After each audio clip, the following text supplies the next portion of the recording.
but hasn't won a leg since. And this man, Colin Osborne, who I think, Dave, you beautifully described that fabulous dart into double two, a weighted air shot, if you like, over the top of two darts that made the target awkward. It really was a good shot, and it will have hurt Painter because he was sitting on 40 hoping to get a shot himself. But to his credit, he's come back with a 140. Yes, Osborne again didn't really need that break. Quickly getting his line and length correct, and he's got room for the first 180 of this semi. Instead, elects for 77. Sensible thinking, and it really counts as a maximum, John, doesn't it? I know it isn't, but you know what I'm talking about. Well, I think all shots between 171 and 180 are maximums in a sense. But he makes sure here, you see, that he leaves himself other than on a bogey, and 519s would have left him on 170, and in fact there you are. The lad's thinking about the game, and that really is refreshing. Oh. Oh, unlucky Kevin Painter, unlucky. Could have done with that other one. Could have done, would have given him a distinct advantage instead of only part. Painter is aware how important it is to make an early break in this second session. Well, unless he gets a treble here, he's going to be in with a great chance. That's a fantastic pull. Fantastic pull, leaves him 81, makes this difficult. Painter 137, treble 21st. Unlucky, but put one underneath. 59. Colin, you require 81. To hang on to the leg with his throw, and he's done it in an intellectual way. Mathematically gone for different areas of the board, and that's the target, and he is spot on, and that really was a superb leg from Colin Osborne. Well, Kevin Painter 137. really. Paddy McGuinness in the crowd there, nice to see you. Yes, all the way up from London, son. Nice to see you.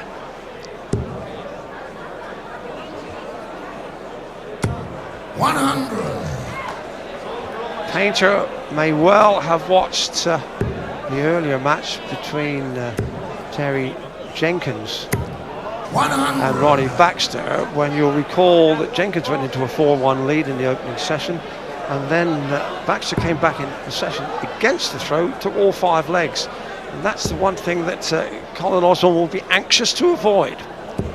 170. And you have to salute and acknowledge his expertise at each area of the board, John. He's come for 19s 2 or 3 times, and he's gone for the bull 2 or 3 times, and he's been pretty deadly.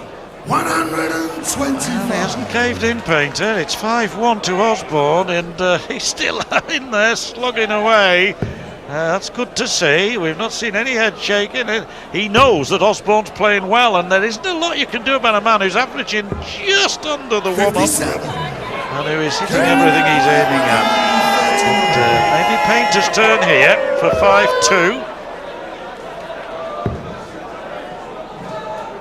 That's great darts, because it sets it up nicely. Now, if any other finish from Osborne has hurt already, this would especially do so, should he get it. It would be pure dynamite if Osborne can pull it off. The first dart is there. The second dart is there. He's hit the ball a couple of times already for 170, the highest possible check out. And you saw that was mere millimetres adrift. Yeah, great effort there from Osborne, and in such confident mood at the moment, probably disappointed. Well, obviously disappointed it didn't go in, but probably expected it to. And that is a good dart from Painter. It stops the rot, i.e. 5 legs on the trot, stops the rot, and this man is the reason why Painter, having been 1-0 up, suddenly found it almost impossible to win a leg. 57. But Painter knows that he's dug his heels in like the anchor man in a tug of war. Now he's got to come out and break one of Osborne's legs with throw. 140. He really did stretch with the first one. It was all awkward, left his arm awkwardly, but rectified matters with two superb treble 20s. You've got to be hitting that red rectangle if you want to win the blue square. It's as simple as that. Colourful geometry from Professor Gwynn. 140. Osborne has got to hit some haymakers.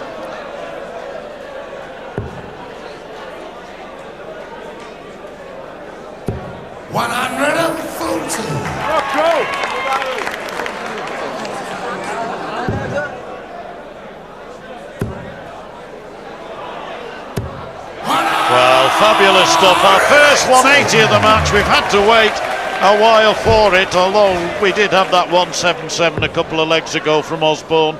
But super stuff from Painter, who looks now as though he's going to break the throw. 5-3, hold his own, makes it 5-4. Things will not look quite so bad then.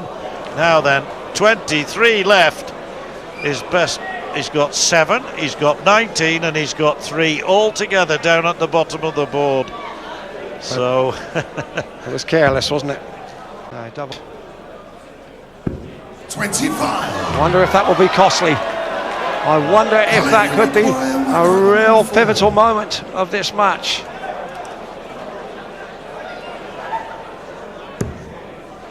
Oh, it looks as though it could be, Dave. It looks as though it could be. Double 16 for 6-2, when really it ought to have been 5-3. Peter will be thinking. Got another chance, though.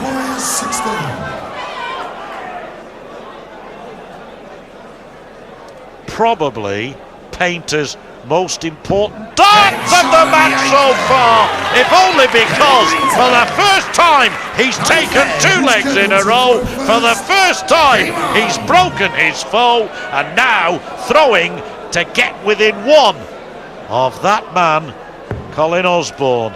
And Osborne will surely have 100. known that in each of the 3 legs he has lost, he had a dart at a double. He could now be leading 8-0, John. Yes.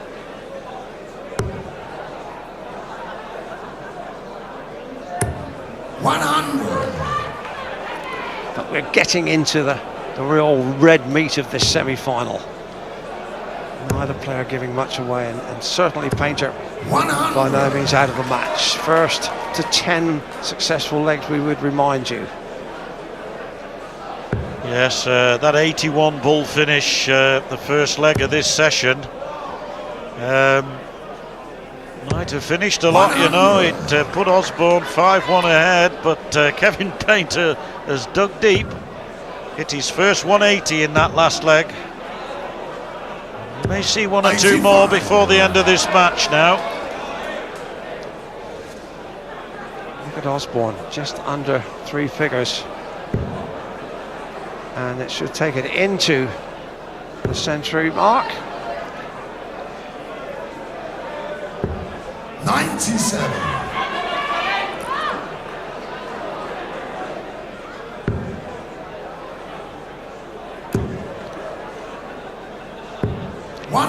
Ton leaves him on 116, and his average is going up 92.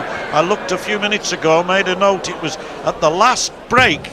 This is absolutely true, Dave. At the last break, Painter's average was 81.23. 140. He's got it up to 92.01, so he's been averaging well over 100 since we returned.